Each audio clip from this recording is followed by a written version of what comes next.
one of the cool things about the films, they're just so clever and smart that they serve both audiences, kids and adults alike. What is the challenge in crafting a movie like that to serve, both audiences? What is the balance there?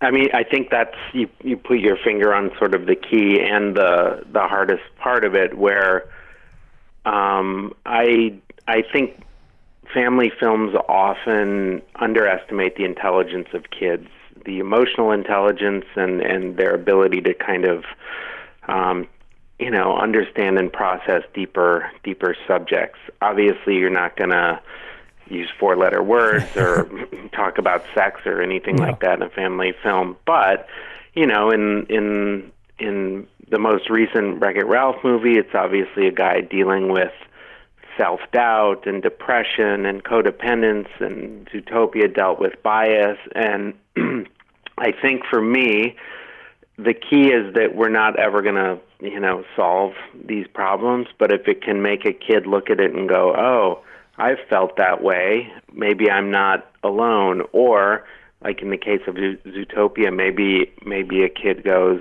and asks his parents at the end of the movie, does that kind of thing happen in the world? What can we do about it? How do we make the world a better place? How do we, when we make a mistake like Judy the little bunny, how do we make that better with our friend? If we've exhibited bias or racism, how do we fix that? How do we own it?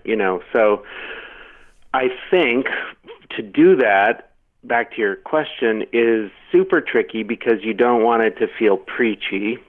You don't want it to feel like so reductive that it's like a Saturday morning cartoon, and you don't want it to fly so high over the kids' heads that it feels, I guess, unattainable or unrelatable.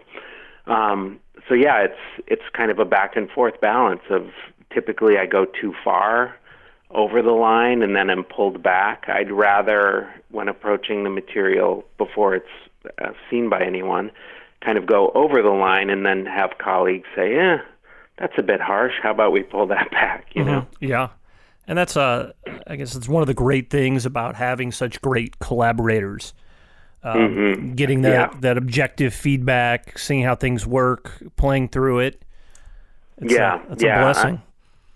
I mean, animated films in particular have this process at Disney and Pixar anyway, where you make the film kind of before anyone in the real world sees it. You make it 7, 8, 9 times, meaning you do just rough storyboard sketches, and I might do the voice of Ralph before John C. Reilly comes in and does it, just to see what it looks like, and you cut that together and do temporary music and all that stuff, and then you can show it to your colleagues, and it feels sort of like a movie, enough so that you can get a sense of, oh, this is not really working, this emotional story is failing, this joke isn't working, and whatever like that. So over a period of years that it takes to make an animated film, you can really test it out with your colleagues, which is invaluable.